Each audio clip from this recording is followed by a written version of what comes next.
benvidos outra vez.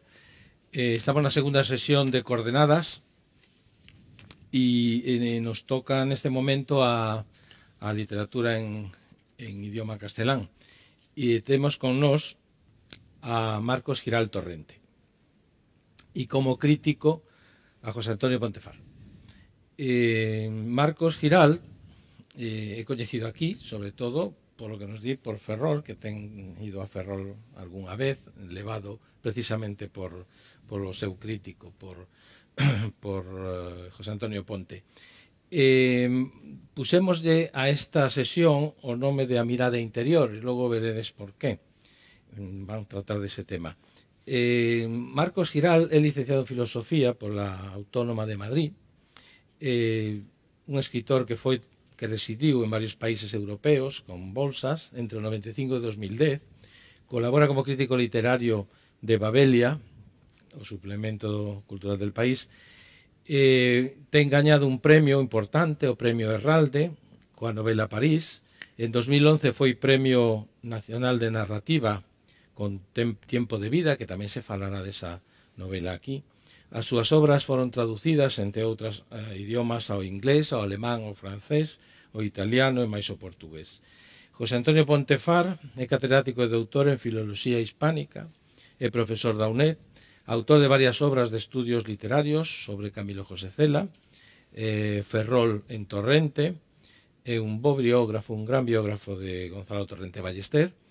O seu labor de colaborador en La Voz de Galicia como articulista foi premiado co premio Julio Camba e exerce a crítica de novela contemporánea e o artigo literario no suplemento cultural de La Voz de Galicia.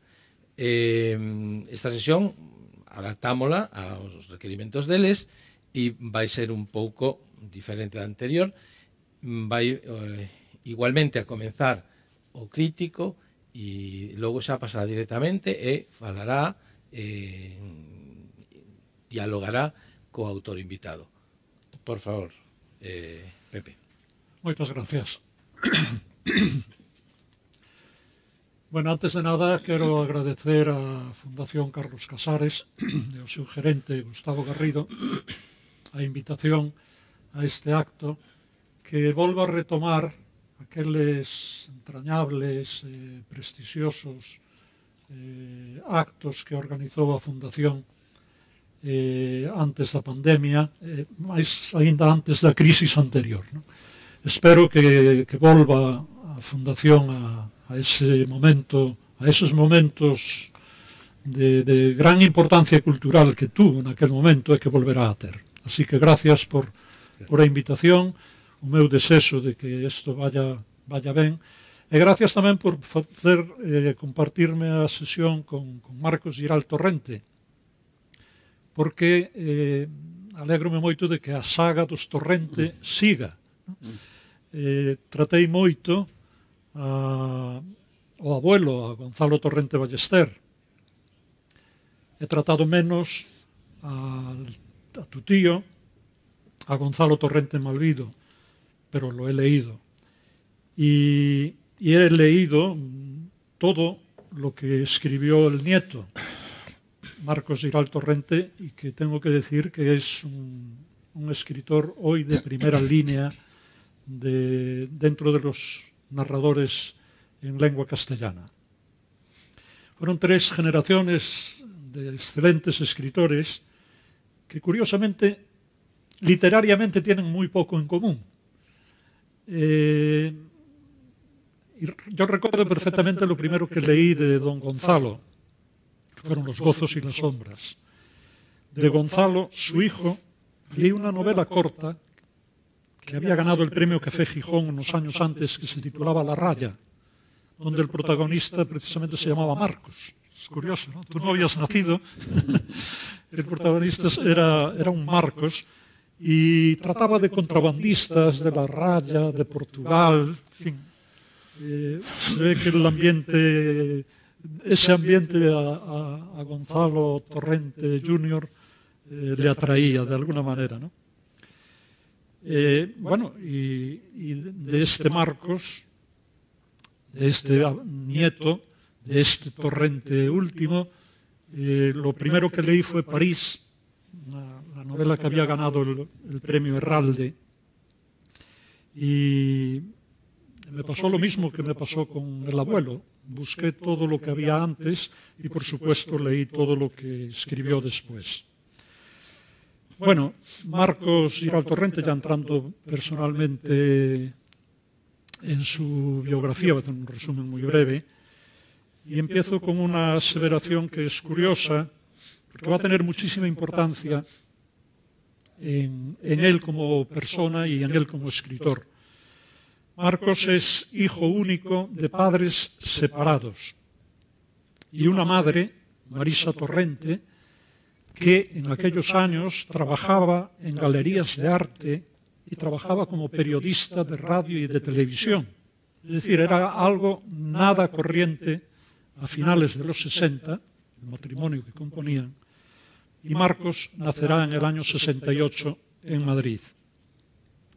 Por una serie de razones, entre las que destacan las circunstancias señaladas y a las que habría que añadir su carácter tímido, su mirada inteligente, profunda y una sensación pues, como de cierto abandono en la infancia, por esa razón de la separación de los padres, Marcos se cree un niño, desde pequeño se cree un niño raro, un niño distinto, que le ocasiona sufrimiento y un desorden evidente en su rendimiento escolar, tanto que su madre lo cambia varias veces de colegio, no marchaban los estudios, hasta que logra encontrar uno regentado por doña Josefina Aldecoa, que se llamaba El Estilo, y ahí sí, ahí se centra el chaval en lo que tiene que hacer, en estudiar, y luego hará una carrera de filosofía pura, es licenciado en filosofía, y en un acto absolutamente arriesgado, de valentía diría yo, decide dedicarse a la literatura. Se olvida de la filosofía, de ejercerla profesionalmente como profesor o como fuera, y se centra en la literatura. Marcos, todas estas circunstancias que he apuntado, ¿hasta qué punto han condicionado tu vida, tu personalidad, tu carácter, tu talante y han repercutido como escritor en tus obras? Bueno, antes de nada, millones de gracias por la presentación tan afectuosa y no sé si justa, desde luego ha sido afectuosa y generosa y te la agradezco muchísimo.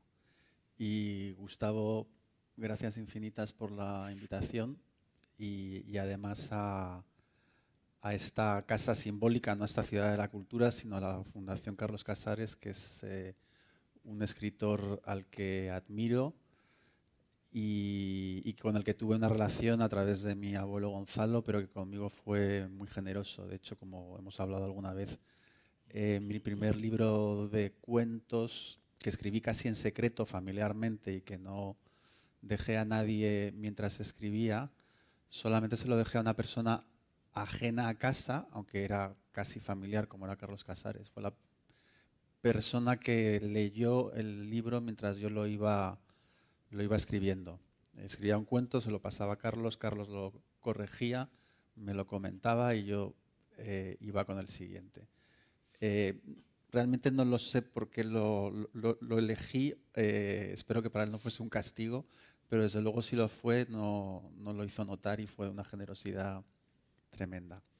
Y por eso, gracias a Carlos, a Gustavo, a la Fundación y a ti. Bueno, antes decías que mi abuelo y mi tío y yo somos escritores muy diferentes, porque al fin y al cabo lo que hace a los escritores son las circunstancias en las que viven, fundamentalmente, ¿no? Que más allá de su proyecto literario, su mirada no puede ser la misma habiendo nacido en tiempos diferentes, ¿no? La sociedad en la que nació mi abuelo y sus circunstancias vitales fueron muy distintas de la sociedad en la que nació mi tío y las circunstancias vitales de mi tío también. Y por supuesto, a su vez, las de ambos dos fueron muy distintas de las mías. Entonces, sí, en mi mirada supongo que hay… Yo creo de todas formas que en la mirada o en lo que hace que alguien se dedique a algo como la escritura o incluso a otras, no incluso, también a otras artes, siempre hay como una especie de, creo, o por lo menos así lo identifico yo, de herida primigenia, ¿no? De herida que generalmente sucede en la infancia. Yo creo que todo oficio artístico entraña un intento, por un lado, de seguir jugando, como se jugaba en la infancia, de tener esa libertad infantil, pero sobre todo en ese juego hay también un intento de ordenar el mundo, ¿no? Y uno solamente quiere ordenar algo cuando tiene la percepción de que está desordenado. Entonces, en ese sentido, ese sentimiento de desilusión o esa percepción de que algo en el mundo no cuadra, en ese momento además de la infancia en el que se supone que las verdades se nos hacen a medida para nosotros, ¿no? Que no nos cuentan la realidad tal y como es, sino que hay una especie de relato de amoldar la realidad al niño para no herir su sensibilidad y para que crezca armoniosamente, pues hay niños que por lo que sea, por lo que es, como es su vida, pues que acusan. Yo creo que en la vida de todos los niños hay un momento en el que ese relato hecho para ti empieza a no cuadrar, empieza a no convencerte y buscas un relato alternativo que es tu propia mirada emancipada, ¿no? Pero por alguna razón, pues en algunos individuos ese momento pues o les hiere más o no sé bien, y acaban, yo creo que dedicándose a intentar ordenar el mundo, ya sea mediante la literatura, mediante la pintura, mediante la música. Y a mí, pues sí, el tener un padre al que por un lado admiraba mucho, pero que tuvo una presencia intermitente, digamos, en algunos momentos flotante, en otros simplemente inexistente, pues me marcó, así como el medio social en el que nací, en el que por un lado, pues sí es cierto que crecí en una casa donde había libros, donde había cuadros, donde venía a cenar gente conocida del mundo de la cultura, pero en la que a veces había fallos, es decir, a veces no había dinero para pagar el recibo de la luz y ese tipo de cuestiones, ¿no? Bueno, pues todo eso, pues naturalmente me ha hecho tal y como soy y quizá está detrás de sí, de mí. Tú dices en alguna obra, concretamente en Tiempo de vida, que admirabas a tu padre, pintor, lo acabas de repetir, era un pintor de éxito en aquel momento. Bueno, relativo. Fue un pintor de mucho éxito en la treintena. Ahora ese término tan de moda de artista emergente. Es decir, él fue como artista emergente muy conocido y de los principales quizá, pero luego por una crisis personal en los años 80, que fue un momento en el que todo se recolocó y cambió el canon y digamos que también abandona la pintura. Sí, no la abandonó del todo, pero casi, sí. Y luego le costó mucho volver a recuperar ese prestigio que tuvo, pero sí. Perdona que te haya interrumpido. Lo que te quería comentar era que tú dices que ibas al taller, estabas mucho tiempo con él mientras pintaba, que de hecho también pintabas, y que tu padre quería que fueras pintor, y que tú te haces escritor un poco por llevar la contraria. O sea, eres creativo, tienes algo que decir, pero en vez de decirlo con pintura, lo dices con palabras, ¿no? No, mi padre no quería que yo fuese pintor, mi padre quería que yo fuese notario, algo en lo que se parece también a lo que quería mi abuelo, que mi abuelo cuando yo le dije que quería escribir me dijo, sí, tú escribe, pero antes estudia unas oposiciones. Mientras mis padres no estuvieron separados y mi padre tenía su estudio de pintor en casa, pues para mí era mi cuarto de juegos predilecto, ¿no? Creo, si soy honesto, que aunque mi padre no se hubiese separado de mi madre y no se hubiese ido de casa y yo hubiese seguido teniendo ese cuarto de juegos, nunca estuve dotado para las artes plásticas, creo. Pero sí es cierto que cuando ese cuarto de juegos desapareció, pues me volqué en el mundo materno, donde tenían más peso las historias y el intento. Mi madre nunca ha escrito ni es una intelectual, pero es una gran narradora oral y ella siempre ha explicado el mundo a través de historias, ¿no? Y esa afición materna pues me impregnó y sí, me volqué en ella un poco como por gesto de desamor hacia mi padre en ese momento. El escritor del que te hablaba antes, que no me salió el nombre, era Vicente Molina Foix, amigo de tu madre, amigo de la familia, y escribió en un recorte que tengo yo aquí del País del año 12, que iba mucho por casa, habla de tu padre, habla de tu madre, dice que era un pintor al que admiraba mucho, y dice, y había un hijo de ambos que vivía con la madre, un adolescente de rasgos efébicos y mirada melancólica, que seguía las conversaciones adultas con atención y hablaba poco. Nunca ha sido, creo, muy hablador. Pronto fue, sin embargo, muy buen escritor. Este carácter tuyo de un poco introvertido, de timidez, también tuvo que, de alguna manera, influir en tu forma de ver, de observar la realidad, que otros niños más extrovertidos ni se fijan, y que tú fuiste cogiendo, captando detalles del mundo de los adultos. Indudablemente te valió para describir, como describes magníficamente, caracteres de personajes, ¿no?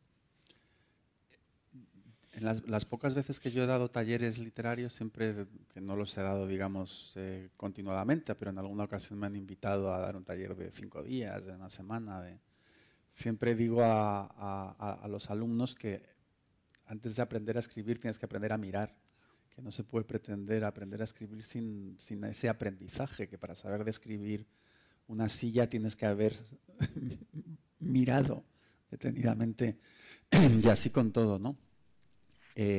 Sí, por carácter, no sé por qué, yo creo que en parte también genético, mi padre era tímido, pues es cierto que yo era tímido de pequeño y lo sigo siendo. Y también algo un poco que tiene que ver con lo que hablábamos antes de esa España en la que crecí, que eran los años 70 y que era una España un poco deseosa de cambio, pero en la que todavía se arrastraban muchas rémoras, una sociedad todavía muy marcada por el franquismo y por la vigilancia sobre las costumbres que ejercía el franquismo y la Iglesia y todo eso, y luego también por el aislamiento internacional del país y demás, pues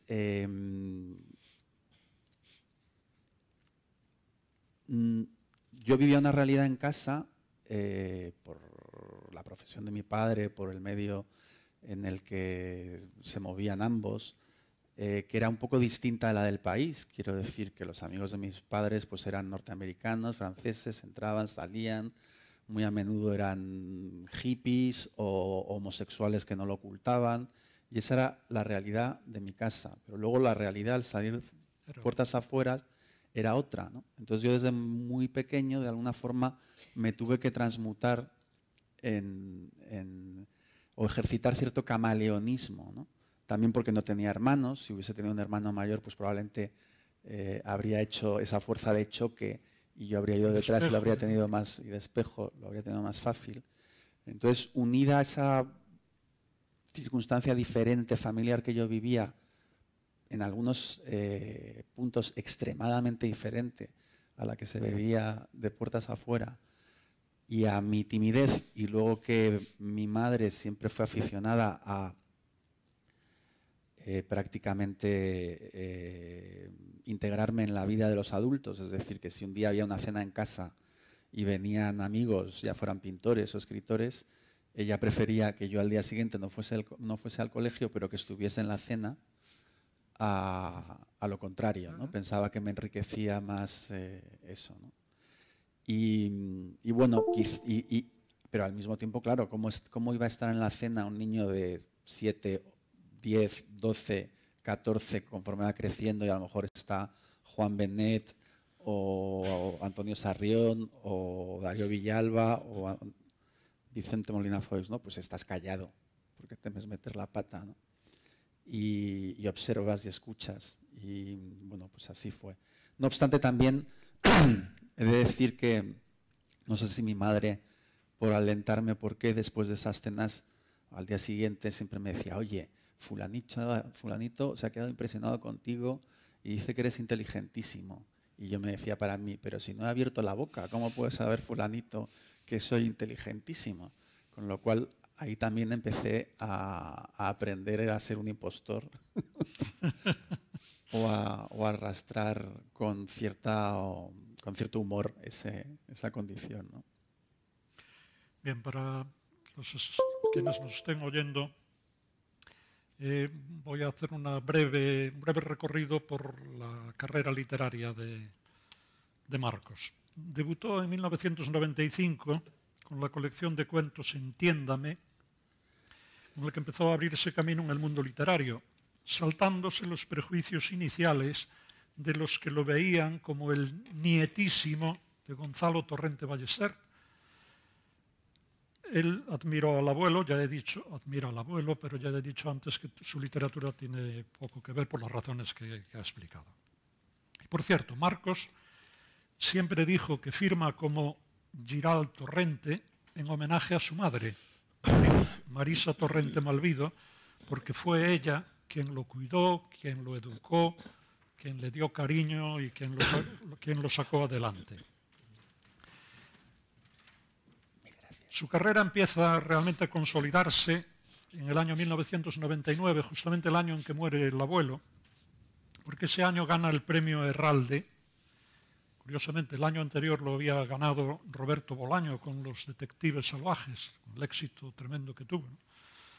La novela de Marcos es recibida, yo diría que con entusiasmo, a raíz de lo que escribió uno de los críticos más fiables de la época, Santos Alonso. Copio textualmente. Decía, mientras el futuro esté en manos de escritores como Marcos Giral Torrente y no en aquellos otros vulgares costumbristas de cuadro tremendista, queda esperanza para nuestra narrativa.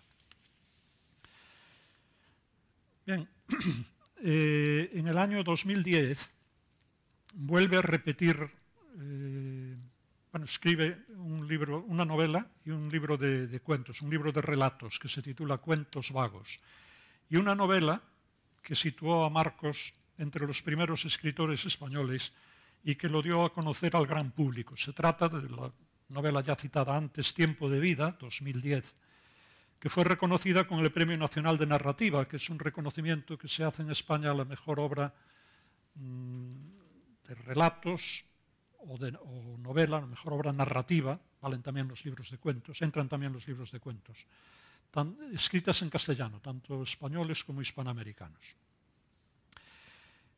De esta novela voy a citar unas frases que escribieron algunos de los mejores novelistas españoles, por eso lo cito porque me parece importantísimo. Fernando Aramburu, escritor que tuvo tanto éxito hace poco con el libro Patria, con su novela Patria, escribe sobre Tiempo de Vida. Uno de los testimonios autobiográficos más hermosos y conmovedores sobre la relación paterno-filial. Ignacio Martínez de Pisón, un escritor de primera línea, de hoy ganador también del Premio Nacional de Narrativa, escribió: sin duda es el libro que más me ha conmovido en mucho tiempo. Javier Cercas, otro escritor de la misma línea, lo define con un adjetivo: soberbio.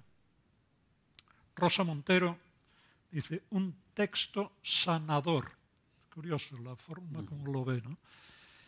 Y Rodrigo Fresán, por ejemplo, dice: un libro perfecto e imprescindible. Bueno, Creo que esto da una idea. No son críticos literarios los que escriben esto, sino son compañeros, son escritores, ¿no? Cual siempre tiene más mérito porque, bueno, en fin, halagar y alabar al otro parece que es menoscabar lo de uno, en este caso en absoluto, ¿no? Tiempo de vida es un relato intimista, narrado en primera persona, en el que el protagonista cuenta su relación con un padre ausente, su frustración por no poder disfrutarlo como hubiese necesitado, pero que en definitiva el libro, el relato, supone una reconciliación con su padre, el pintor Juan Giral, sobre todo los 2 últimos años de su vida en los que el hijo lo cuida y es su gran consuelo. El gran consuelo del padre acaba siendo ese hijo que tuvo tantas ganas de tener un padre, ¿no? Esos 2 años en que está dedicado al cuidado de su padre y la muerte de éste con 65 años, el padre tenía 65 años, supone para Marcos, que en aquel entonces tiene 39, una experiencia profunda en su forma de entender y de disfrutar la vida. Es un hijo que recuerda los detalles más íntimos, es un hijo que sufre, que perdona y que busca el abrazo final, porque en el fondo siente una carga de culpabilidad. Su novela nace de ahí, ¿no? De ese lugar íntimo que tú exploras perfectamente y que seguramente nadie más que tú podría hacerlo.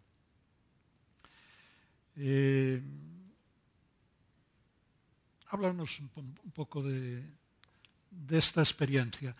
Curiosamente, se titula Tiempo de vida y curiosamente quiero decir que ese tiempo de vida yo deduzco que son esos 2 años en que tú estás al pie del servicio de tu padre, ¿no?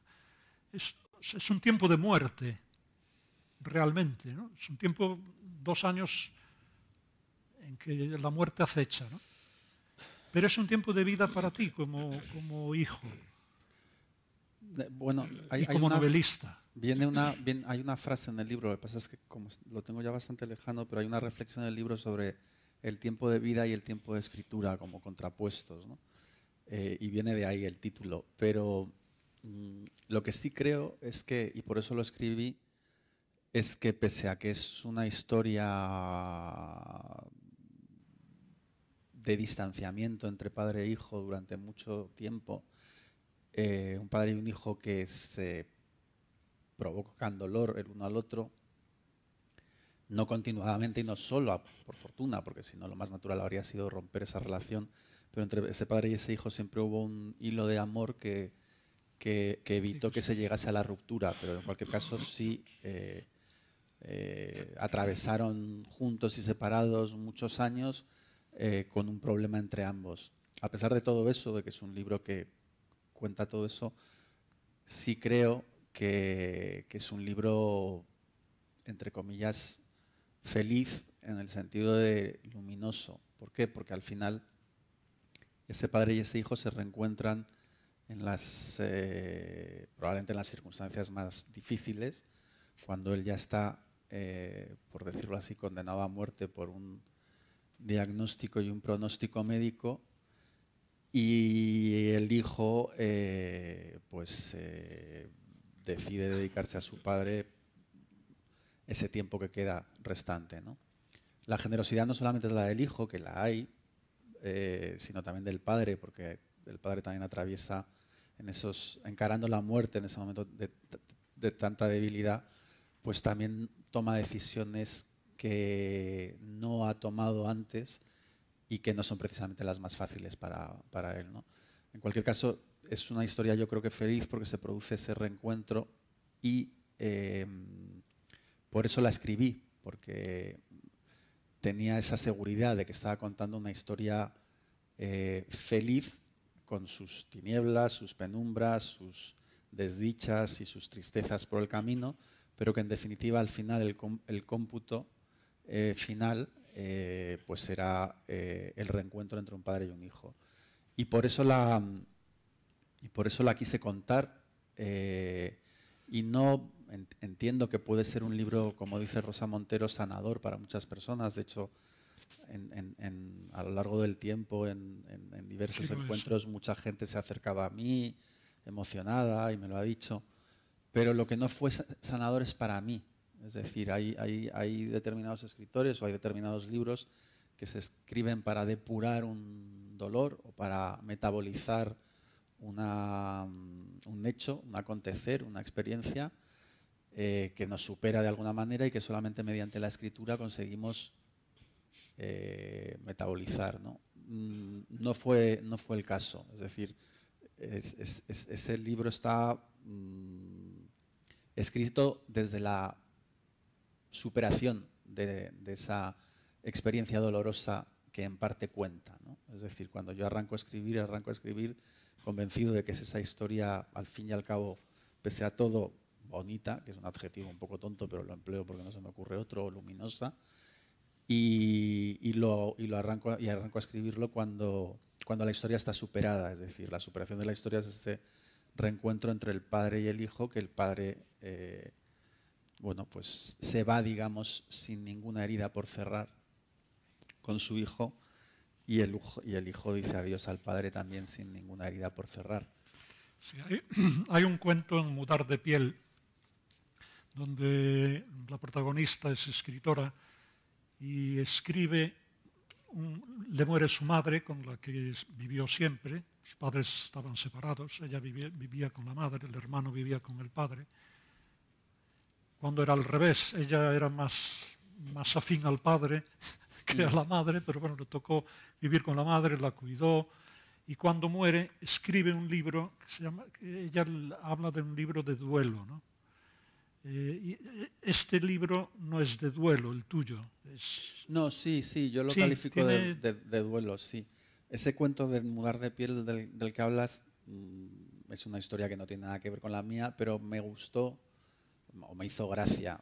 O sea, los escritores a veces inventamos primero la peripecia o la vamos inventando por el camino y luego nos dedicamos a vestir a los personajes, a darles profesión o a darles una apariencia física determinada o a darles un background. Y a mí me divirtió como una especie de guiño para los avisados, pues darle a esa escritora, que era escritora y no escritor, muchos datos biográficos míos, en una historia que luego no tenía nada que ver, ¿no? Porque efectivamente pues ella va a los mismos congresos que yo estuve yendo con Tiempo de Vida, escribe un libro de las mismas características y demás. ¿Es un libro de duelo? Bueno, quiero decir, ¿qué es un libro de duelo? Un libro de duelo solamente es ese tipo de libros del que hablaba, que se escriben para metabolizar algo o encajar algo que no has acabado, como es la muerte de... o un libro de duelo simplemente es un libro que sale de una experiencia de duelo.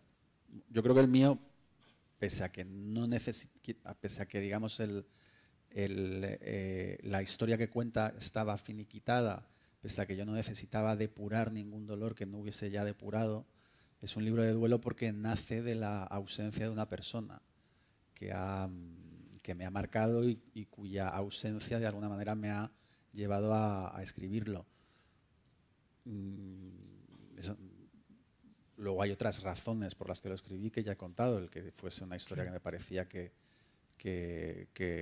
tenía interés literario, que tejía una novela en sí misma, ¿no? Yo creo que sí, y además bebe en el libro, en Tiempo de Vida, hay dos tramas fundamentales, luego hay algunas otras, algunos ecos que se repiten, pero está la trama de cómo, de la relación de ese padre, ese hijo, de la enfermedad del padre y de la muerte del padre, que es, digamos, la trama principal. Y luego hay una trama secundaria que es la trama de cómo se escribió ese libro, ¿no? Desde los inicios.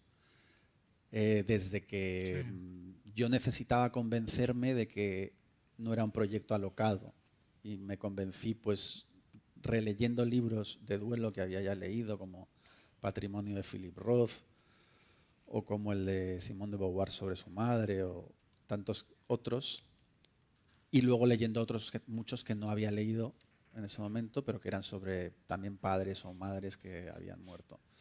¿Por qué? Porque, bueno, incluso cuando me tocó cuidar a mi padre, yo abandoné totalmente la escritura. Su muerte, al ser una muerte casi programada, me hizo creer en un momento determinado que cuando sucediera el óbito yo iba a poder retomar mi vida normalmente, porque tonto de mí pensaba que si te dicen que una persona va a morir dentro de 2 años, ya te estás preparando para esa muerte. Entonces piensas, bueno, pues incluso se puede decir que el día que suceda ya habré hecho todo el proceso. No fue así. Francisco Calvo Serraller, el crítico de arte que murió el año pasado, fue una de las personas que me llamó para darme el pésame, y él me dijo algo muy cierto, que es que él, que sabía del tema porque se había muerto su mujer, en fin, me dijo, tardarás un año en recuperarte, y así fue. En ese año que tardé en recuperarme seguí sin escribir, y luego cuando por fin me puse a escribir sobre lo que me había pasado con mi padre. Y mis amigos, que llevaban tiempo preguntándose, bueno, ¿has vuelto a escribir? ¿Estás escribiendo? Me preguntaban. Y entonces yo decía, pues estoy escribiendo sobre mi padre. Y entonces notaba la cara de estupefacción, como diciendo, pobre, que este todavía no levanta cabeza, todavía no. Y entonces, bueno, pues en esas dudas de si tenía sentido o no tenía sentido escribir sobre esta historia, etcétera, pues yo me iba cargando de razones leyendo otros libros. Todos los libros que iba leyendo aparecen en el propio libro, y son todos libros de duelo. Hay un hecho real, perdón, un hecho real que fue gratificante para ti en este momento en que muere tu padre.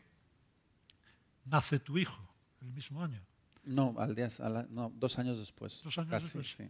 O sea, mi padre muere en 2007, en enero, y mi hijo nace en mayo de 2009, pero sí estoy escribiendo el libro a punto de nacer mi hijo, y mi hijo aparece en las últimas páginas del libro como próxima.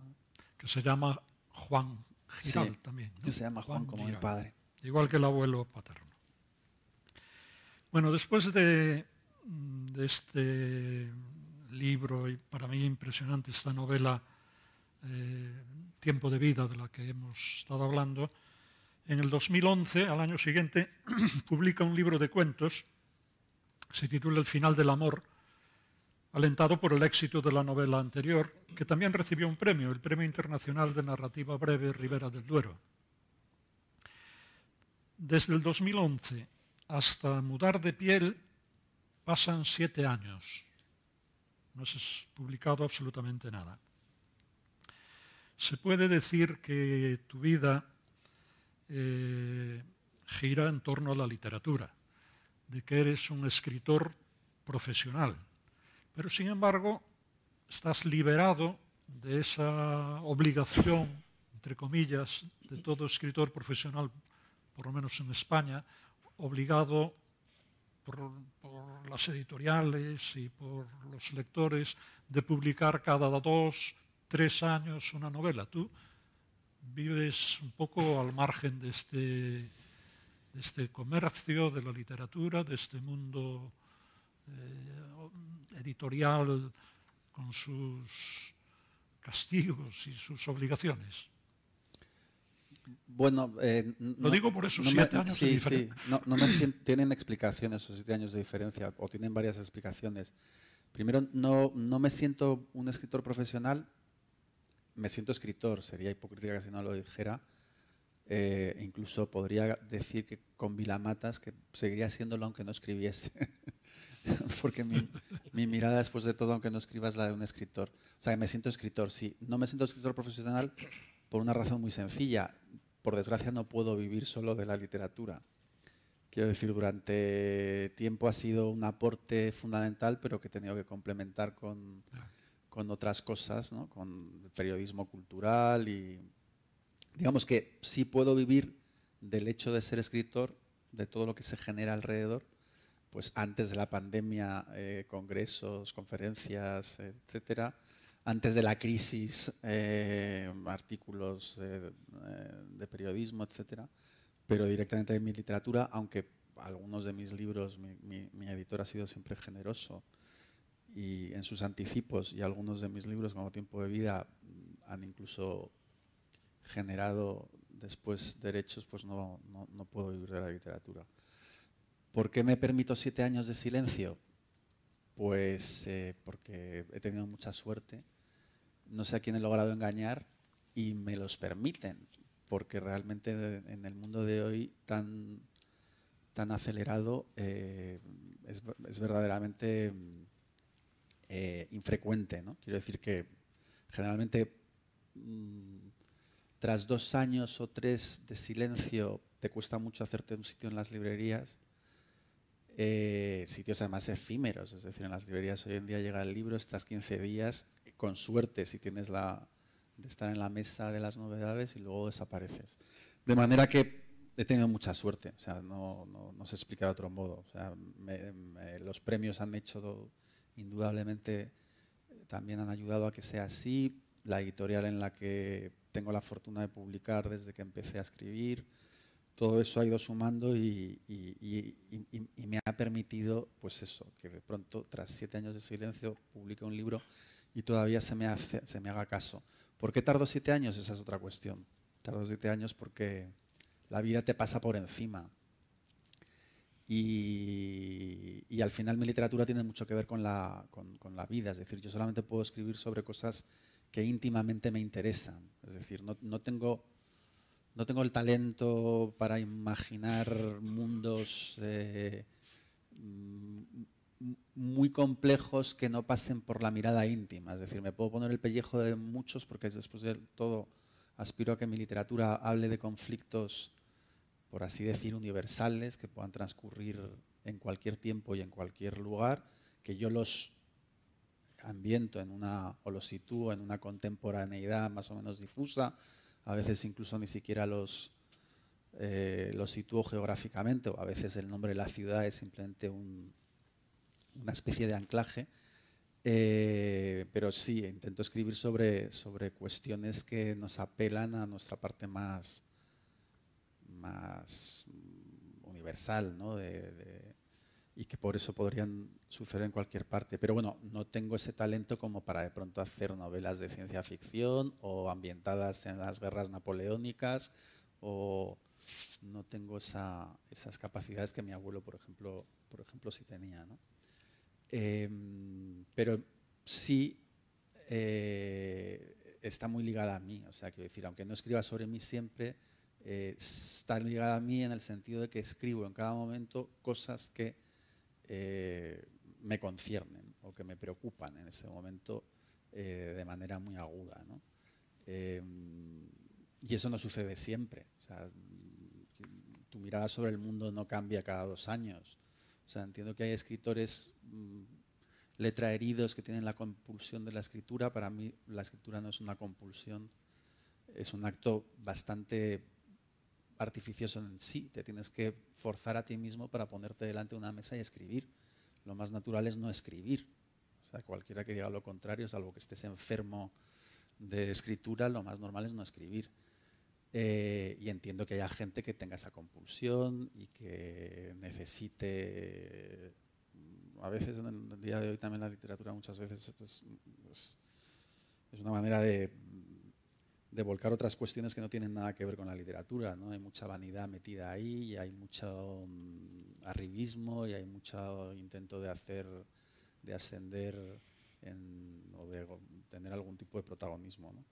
Todo eso la verdad es que me es completamente ajeno, y gracias a eso me puedo permitir silencios de 7 años, y estos 7 años fundamentalmente fueron porque fui padre y he preferido ser un buen padre antes que un buen escritor. Bueno. Bueno, uno de los laboratorios de tu literatura es la familia. Mudar de piel, el último libro, se centra fundamentalmente en este misterio que es la familia, todas distintas, todas diferentes, y en estos 9 cuentos que contiene el libro, digamos que el foco de atención está centrado en este ámbito, en el ámbito familiar, ¿no? Indudablemente de familias tú sabes mucho porque eres, a pesar de ser hijo único, tu padre era una familia numerosa, ¿no? Varios hermanos. 2 hermanas, no tan numerosa, pero...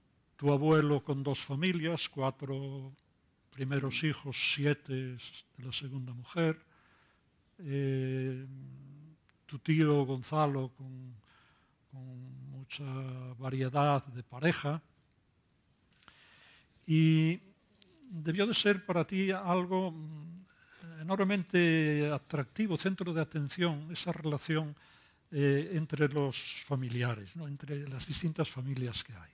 Porque en este libro, que repito, son 9 cuentos en los que en cada uno de ellos hay una observación y anécdota distinta, pero sobre temas familiares, me llama poderosamente la atención que en la mayoría de los cuentos hay siempre un narrador protagonista que desde su madurez recuerda su infancia, y esa infancia es también con un padre ausente. Normalmente es hijo único. Solo hay 2 cuentos en que hay 2 hermanos, ¿no? Los demás es siempre un hijo. ¿Cómo ves tú, qué es para ti la familia, o cómo desentrañas esa distinta convivencia que se puede construir en el ámbito familiar? La verdad es que te confieso que yo siempre he visto a la familia como algo ajeno a mí. O sea, siempre, pese a esa familia que tú has descrito también, y haber tenido relación con mi abuelo, y haber tenido relación con mis tíos, y siempre ha sido como, o sea, también por las peculiaridades de esa familia, quiero decir, los lazos que unes, aunque no tengas vida familiar, no puedes evitar tener familia, todos los tenemos. O sea, todos tenemos padres, quienes no tenemos hermanos tenemos al menos algún primo, etcétera, ¿no? Pero sí, yo tenía familiares, pero realmente no había ni por uno ni por otro lado un conglomerado familiar, quizá porque, bueno, mi abuelo vivía en otras ciudades, mi padre era como era. Entonces siempre he visto la familia como algo que yo realmente no tenía. O sea, ese sentido de la familia como cobijo, como abrigo. Y me veía, pues cuando era invitado a comer o cuando iba invitado a otras casas de niño, pues me veía en el centro de otras familias con cierta envidia y como observador, ¿no? Y bueno, por eso quizá lo de la familia ha tenido para mí cierta atracción literaria. Más allá de eso, lo he dicho muchas veces, pero lo repito, o sea, fijarte en la familia es simplemente porque es como una representación del mundo más pequeño, más económica, digamos, porque todo lo que sucede en el mundo, lo que a los escritores nos interesa del mundo, que son las pasiones humanas, los conflictos humanos, las traiciones, el amor, el miedo a la muerte, etcétera, todo eso que mueve el mundo, mueve la familia. O sea, y todo eso se da de manera más condensada todavía en la familia que fuera la familia, de manera que es una mesa de laboratorio perfecta para explorar lo que mueve el mundo. Dicho lo cual, en Mudar de piel me divirtió, como toda mi literatura explora en la familia, me divirtió hacerlo, pero o sea, intenté que todos los cuentos fuesen muy variados y que todos los personajes, digamos, procedieran de mundos familiares distintos. Es cierto lo que dices sobre la mirada del adulto hacia su propia infancia, pero no son todos los cuentos. Hay como es un libro con una estructura muy marcada, casi como de alternancia musical, en que se abre con un cuento largo, se sigue con dos muy breves, a continuación hay uno mediano, luego vuelve a haber dos muy breves, después hay otro muy largo, después hay otros dos breves, uno mediano, etcétera, ¿no? Entonces, sí, los muy breves en general son... luego también tiene homenajes implícitos a diversos escritores y a veces a cuentos concretos de algunos escritores. Pues está Alice Munro, a quien adoro, está Don DeLillo, está Tobias Wolff. Hay diferentes guiños a Doctorov, etc. Y hay una raigambre de esos cuentos que tienen que ver con Alice Munro y con un libro que se llama Mi vida querida. En su caso, Mi vida querida son cuentos tejidos en torno a su propia biografía. En este son biografías inventadas, no son míos, pero sí hay esos cuentos más infantiles que son como casi estampas sentimentales en las que un narrador efectivamente habla sobre su infancia y digamos que retrata epifánicamente un momento, digamos, en el que un niño se da cuenta o recuerda al narrador ese momento en el que se da cuenta de la complejidad del mundo, ¿no? Esos son algunos de los cuentos. Luego hay otros en los que toco otras cuerdas y que ya son como más... algunos incluso en los que me divierto forzando la verosimilitud de la historia, ¿no? Como Baker y Margaritas, que es mi preferido y que es el último, que son dos... El último, ¿no? Sí, dos personajes adultos que se dedican a espiar a su hija. Ahí se da el caso inverso. O sea, normalmente en los cuentos donde aparece el niño de padres separados o huérfano, como esa niña pelirroja que va con el padre a una aldea, siempre hay como un ansia como un vacío familiar en esos protagonistas, en esos niños, ¿no? O en ese adulto que recuerda su infancia. En cambio, en este cuento que citas, el último, Baker y Margaritas, parece que es al revés, son los padres los que echan de menos a la hija. De hecho, la controlan, la vigilan, quieren ir a vivir con ella, se aposentan en el jardín. Hay como una inversión de afectos ahí, ¿no? Ya. No había reflexionado, la verdad. Me llamó la atención eso, porque aquí se da justamente lo contrario. Son los padres los que están deseando, bueno, siguen la vida de la hija única, al dedillo, quieren estar con ella, van a su casa, a su zona residencial donde viven una semana en una caseta de jardinero para ver cómo era, cómo hace, cómo va, con quién viene. Es curioso. En todo caso, hay algo que sí que te quería preguntar. En Mudar de piel, como ya dije, y prácticamente también las dos novelas anteriores, hay un narrador en primera persona, un yo que escribe y que es el protagonista. Entonces cuenta una serie de sensaciones. Esto hace que la verosimilitud y verdad tengan límites muy difusos, porque bueno, sabemos tu biografía, por ejemplo, en Tiempo de vida, ¿no?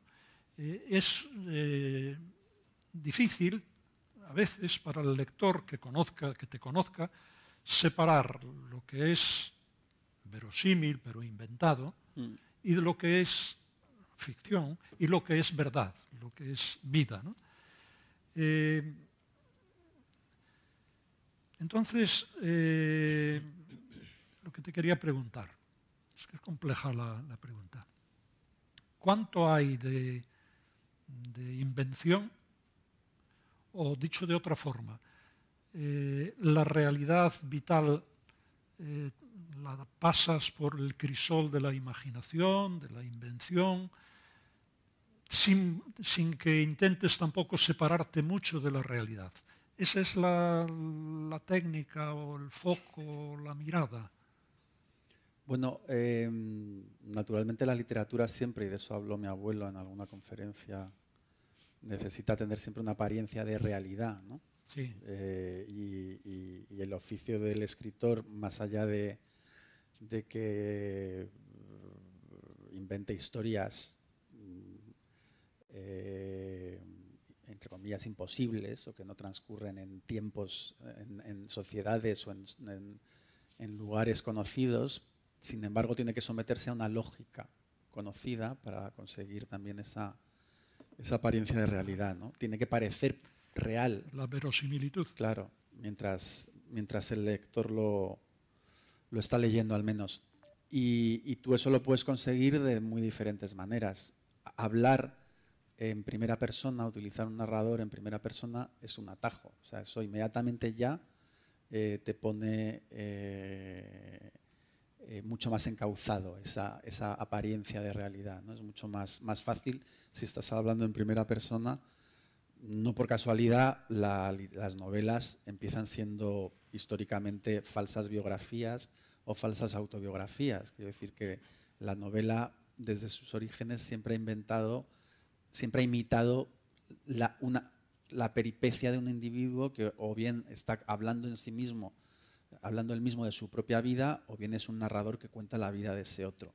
Pero la novela arranca siendo falsas vidas de otros, ¿no? Y bueno, pues yo me sirvo de ese atajo y hablo siempre en primera persona porque, bueno, al final un escritor es lo que es, no solamente por sus dotes, sino también por sus defectos. O sea, y nos hace tanto lo que conquistas mediante el oficio como aquellas rémoras que no consigues.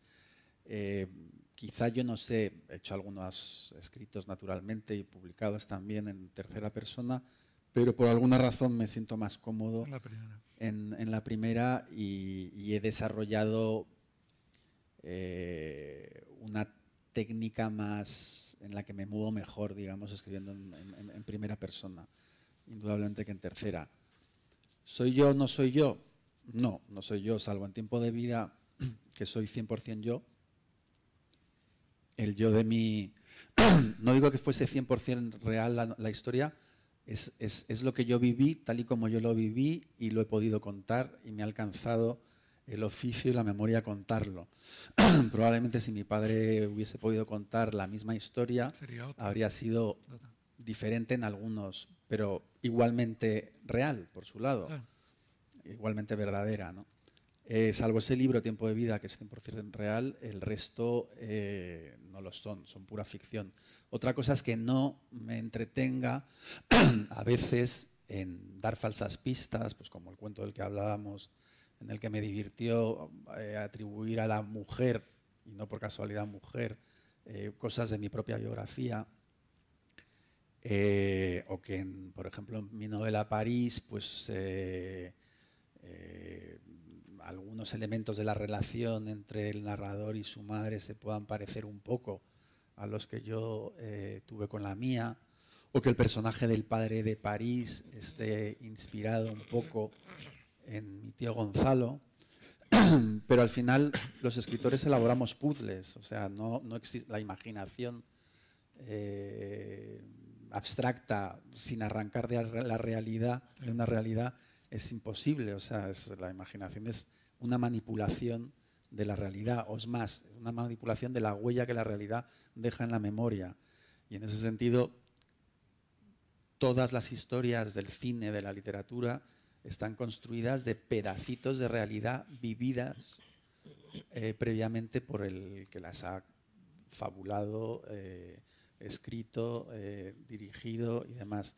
Entonces, mis libros en ese sentido están hechos de pedacitos de realidad, pero serían autobiográficos si yo de alguna manera intentase retratarme a mí de alguna forma en esas historias. Y el único lugar en el que me retrato fehacientemente es en Tiempo de Vida.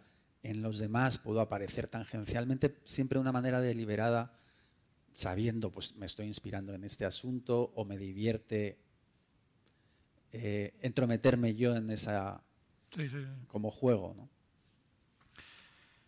En esto que hablas de la primera persona, que te resulta más cómodo hacerlo así, me llama la atención que en todos los cuentos y las novelas no haya una voz femenina, pero me lo acabas de explicar ya perfectamente, te sientes más cómodo en la primera y ya está. Lo digo, me llama la atención porque tú fuiste educado fundamentalmente. Sí, pero tengo demasiado respeto por las mujeres, no sé si podría impostar una voz femenina. ¿Has vivido entre mujeres? Sí, me han educado mujeres sobre todo y vamos, mi madre fundamentalmente y mi madre tenía amigas y siempre me han interesado mucho y las he observado, pero no o sea, así como he escrito en tercera persona, nunca he tenido un narrador femenino, pero porque no sé si sería capaz, por respeto, por miedo. O sea, por ejemplo, Javier Marías, que es un escritor al que influyó mucho, sobre todo al principio de mi carrera en mí, pues tiene alguna novela con un narrador primera persona femenino. Sí. Pero no es precisamente la novela que más me convence de Javier Marías. O sea, creo que es difícil, francamente. Estamos mega acostumbrados a que escritoras, sin embargo, hagan lo contrario. Probablemente somos más simples los hombros y más fáciles de imitar.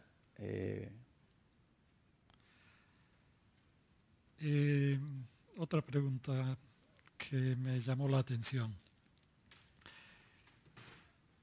En los cuentos de Mudar de piel y por supuesto en Tiempo de vida, se puede sacar esta conclusión. Los hijos hombres parece que estamos más predispuestos a perdonar a nuestros padres ausentes que los errores que cometen nuestras madres presentes. Tú lo dices en un cuento. Yo no era precisamente simpático. Necesitaba a mi madre, pero le cobraba una factura. Lo extraño es que a mi padre, que hacía mucho menos por mí, no se lo tenía en cuenta. Y esto pasa en distintos cuentos, como el niño disculpa más al padre que va de viaje, que lo lleva, que esto, que lo otro, que la madre. Es curioso. Pero eso tiene poco que ver, o sea, no tiene que ver con el género tanto, no creo que sea algo peculiar de los varones que perdonemos más a nuestros padres ausentes que a nuestras madres que no lo están. Simplemente es más infrecuente que las madres estén ausentes. Sí. Nada más, es tan fácil como eso, ¿no? Y yo creo que un mecanismo humano muy egoísta y muy universal es que aquello que uno tiene como seguro, pues precisamente por tenerlo como seguro, pues precisamente pues no le presta toda la atención que debiera, ¿no? O no lo valora todo lo que debiera. Y es precisamente aquello que tiene más inseguro, pues donde uno se esfuerza para conquistarlo, para traerlo, ¿no? O sea, un hijo que no tiene a su padre todo el tiempo que le gustaría, pues evidentemente se pasa la vida intentando atraer al padre de todas las maneras imaginables, ¿no? A veces haciendo lo que cree que el padre querría que hiciera y a veces haciendo todo lo contrario. O sea, probablemente ensayando todos los caminos, ¿no? Pero porque sí, porque somos probablemente, como creo que digo en ese mismo cuento, injustos con aquellos que más nos quieren, porque precisamente como estamos seguros de su afecto, nos permitimos ser infieles. En Mudar de piel noto también que hay como un pequeño cambio en tu literatura. Es decir, hay esa ausencia paterna, ese vacío familiar en muchos cuentos, pero hay también sentido del humor. Ya hay 2 o 3 cuentos que cambia un poco el tono, ¿no? Eso, bueno, a mí particularmente me ha agradado porque lo anterior era, sobre todo las 2 novelas, París y Tiempo de vida, eran novelas realmente serias, reflexivas, sanadoras, ¿no?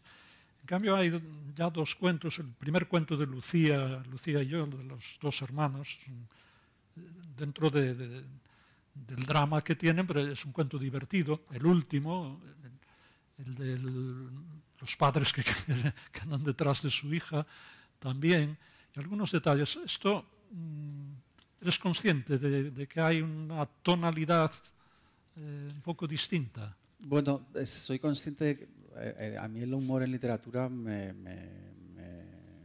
produce admiración, me encanta leer literatura con sentido del humor. No digo literatura humorística, digo literatura Sí. que contenga sentido del humor. Y no me he sentido muy capaz nunca de explorar esa vía, aunque creo que de una manera soterrada, Sí, en juegos, en guiños, precisamente en esos juegos conmigo mismo, con mi entorno, casi en clave, que tienen la mayor parte de mis libros, ahí hay algo también de sentido del humor o de mirada un poco... pero aquí sí, es cierto que en esos dos cuentos es quizá en mi obra donde lo practico de una manera más abierta. No obstante, siempre que hablas de mis novelas, te olvidas de mi preferida, que es Los seres felices. Sí. Que es después de París y antes de Tiempo de vida. Sí, sí. No, y digo que es mi preferida, entre otras cosas, porque es la que menos os acordáis. Sí, vamos, mira. Y es mi preferida porque yo le puse mucho a esa novela y fue muy bien recibida y tuvo muy buena crítica y tal, pero por alguna razón es como si fuese invisible. No, y lo cuento no por reprocharte, José Antonio, que no lo estás haciendo de maravilla, sino porque ahí hay un narrador, que creo que una de las dificultades que ha tenido esa novela, un narrador que miente, pero no... ¿Cómo construyes un narrador que miente? Un narrador no puede decir, te estoy mintiendo. Para que verdaderamente mienta, tiene que crear una realidad resbaladiza que en determinado momento haga sentir al lector que no está diciendo la verdad, ¿no? Bueno, no sé por qué te cuento esto, quizá para hablar de Los seres felices. Muy bien. Bueno, estamos prácticamente terminando. Dos cosas simplemente. Algo sobre el estilo, la forma de escribir de Marcos Giral. Es una prosa densa que perfila el detalle, que busca el matiz en cada descripción. Una prosa afilada, al mismo tiempo profunda. Sin duda, un estilo muy distinto, enormemente personal y muy distinto al de otros escritores de hoy. Termino con una pregunta personal, biográfica y humana. Sé que eres un padre implicado, implicadísimo, que haces unas lentejas estupendas, que vas al supermercado, que cocinas y que estás encantado con, como no podía ser de otra forma, con ese niño en el que tienes tantas expectativas, justamente un poco... Espero no tener ninguna, no hay nada más dañino para un niño que tengan demasiadas sin expectativas. Sí. No expectativas, sino bueno, esa afinidad, ese cariño, quizá un poco por esa ausencia del padre en tu vida, ¿no? ¿Cómo ves la relación padre-hijo ahora desde la perspectiva de padre? ¿Coincide con la que tuviste tú siendo hijo o no? Volvemos casi al comienzo de nuestra charla, ¿no? O sea, uno escribe o tiene como escritor la mirada que tiene en función de la sociedad en la que ha vivido y de las circunstancias personales que... probablemente yo no sería el padre que soy, estoy casi seguro, si no hubiese tenido el padre que tuve. Y mi hijo a su vez será quien sea en el futuro, probablemente muy condicionado por ese padre omnipresente que ha tenido. No sé qué es mejor o qué es peor, a lo mejor un padre ausente te da más autonomía y te facilita emanciparte, ¿no? sea, lo cual es algo absolutamente necesario en cualquier trayectoria, mientras que un padre omnipresente, que lo hace todo de la mejor manera posible, pues a lo mejor puede ser bastante opresivo y bastante... Yo no lo sé. Mi mirada ha cambiado, sí, pero he de decirte que desde este padre que soy, por el hijo que fui, quizá comprendo todavía menos la ausencia de mi padre. Qué complicado. Dicho sea con todo el amor retrospectivo y partiendo del hecho de que, como conté en Tiempo de Vida, estamos plenamente reconciliados. Pero sí, todavía lo entiendo menos. Es decir, yo no podría pasarme un año sin ver a mi hijo. Y luego, pues ahora como padre, pues lo que me produce son pues un miedo infinito y constante a la vida que se puede ir tropezando, ¿no? Y un reconocerme también en algunas etapas de mi vida, ¿no?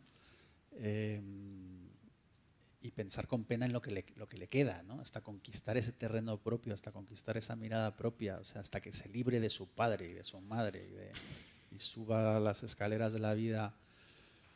Y el miedo que todos tenemos cuando estamos creciendo a no saber lo que seremos, a esa obligación como de tener que encontrar un camino que cuando tienes 15, 16, 17 años atormenta a los jóvenes, ¿no? O sea, te vas haciendo, mientras eres niño todo te está permitido, eres un niño, pero conforme vas creciendo tienes que ir definiéndote, tienes que ir escogiendo un camino y a veces simplemente ese camino pues no se te ha ocurrido, porque hay personas que crecen más lento que otras o maduran más.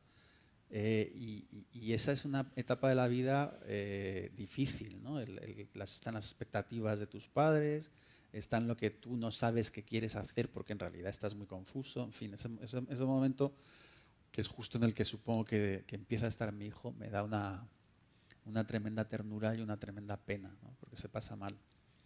Yo no sé a quién conseguí engañar, que lo he ido pasando todo bastante bien. Bueno, muy bien, pues que siga esa unión y esa felicidad. Pues hasta aquí llegamos. ¿Es la hora? Sí, ¿no? Hay 5 o 7 minutos. Si hai alguna pregunta, pois procedemos, se non fago a pregunta eu. Pero vamos a dar aí 5 segundos, por si alguén se anima. Eu teño unha pregunta de hai tempo, pero, bueno, me gustaría facela. Por exemplo, hoy frente a mí me llama la atención, como tú, como escritor y otros escritores, que precisamente publicáis, y supongo que escribís, o no necesariamente, con un espacio muy grande, esos 7 años, otros 2 años, 4 años, como alejándoos un poco da la impresión, independientemente de las calidades y de los temas que traten. Sin embargo, enfrente hay otra forma de publicar casi anualmente, cada año y medio, de escritores que están dotados de, pues no sé, una egolatría muy comercial. Quizá no tanto que nazca de ellos como que pueda ser pedida por la parte comercial de la edición. Y esto me recuerda una antigua polémica que Gonzalo Torrente la comentaba y la escribió, creo que está recogida en un libro de unos textos sobre Joyce que editó la Diputación César Antonio Molina, sí, la Diputación de A Coruña, en la que Gonzalo Torrente... en el Golfo. Sí, puede ser. Eran pequeños textos sobre Joyce, pese a que hablaba de que quizá él podía pensarse que lo ideal sería la ausencia del autor. Es muy chocante, ¿no? Que un escritor que quiere comunicar, que otros quiere que le lean, que le quieran, que hay unos escritores que buscan o que miran que lo idóneo sería que tú lees una novela y no sabes quién la escribió. Hasta llevaría ahí, rizar el rizo. Quería saber tu opinión, que no tiene por ser la misma de Gonzalo Torrente, pero ¿en qué hay de eso? ¿Tiene alguna relación con los escritores que publicáis poco a poco, con distancia, mirando bien lo que hacéis? O Javier Marías, por ejemplo, hay otros, o escritoras también que publican lentamente. ¿Hay alguna relación en contraposición con los que publican todos los años, cada 2 años, pum, pum? ¿Qué opinas tú sobre eso, la ausencia del autor? ¿Realmente a ti lo que te importa es escribir, que lean y que amen ese libro, ese texto, o que recuerden al autor siempre? Bueno, no hay dos escritores iguales, o sea, todos los escritores son distintos y en ese sentido tampoco es un demérito escribir más que escribir menos. Quiero decir, igual que hay escritores que necesitan tener un orden y escriben como Vargas Llosa, creo que de 9 a 2 y luego ya se olvidan, y otros que sin embargo escriben en un desorden vital y el libro contamina toda su vida hasta que lo han terminado. Eso no te hace mejor o peor escritor, lo importante es el libro y ese artefacto que es el libro es bueno o malo independientemente de cómo sea escrito. Puede serlo, evidentemente, no es independiente del talento o del acierto. Quiero decir, incluso escritores talentosos no siempre aciertan, ¿no? Y hay escritores que han sido muy prolíficos y que han sido mi propio abuelo. O sea, mi propio abuelo era un escritor muy prolífico y creo que más allá de sus últimos años, que hizo algunas novelas que tiraban de oficio sobre todo, más que de inspiración, pues tiene muchas novelas espléndidas, ¿no? Tenía esa capacidad, a lo mejor a costa de desatender otros aspectos de su vida. Pero bueno, cada uno es muy libre de establecer el orden de sus prioridades y es un orden que se establece en función de diferentes asuntos. A veces puede la vanidad, a veces la ambición, a veces... ¿Yo por qué me demoro tanto? Pues porque mi literatura está muy ligada a realidades concretas que me resultan conflictivas en determinadas etapas de mi maduración y eso no sucede todos los días. Entonces yo no puedo escribir por escribir, tengo que escribir preocupado o tengo que escribir concernido. Y quizá no hay tantas cosas que me conciernan o que me preocupen. Entonces pues escribo cuando escribo porque estoy interesado en escribir por escribir, no le veo sentido. También otra razón es que soy bastante lento y bastante perfeccionista por el tipo de prosa que practico y luego a lo mejor porque soy un insolvente a la hora de manejar muchas cosas. Entonces, pues sí, algo como la paternidad, por ejemplo, me ocupa y preocupa. Efectivamente, es normal. Gracias, Marcos Giral Torrente, gracias a José Antonio Pontefari, gracias aos presentes e gracias tamén aos que nos están escoitando, nos están mirando desde fora, en galego, en castelano, en portugués, que iso é o obxectivo de Coordenadas.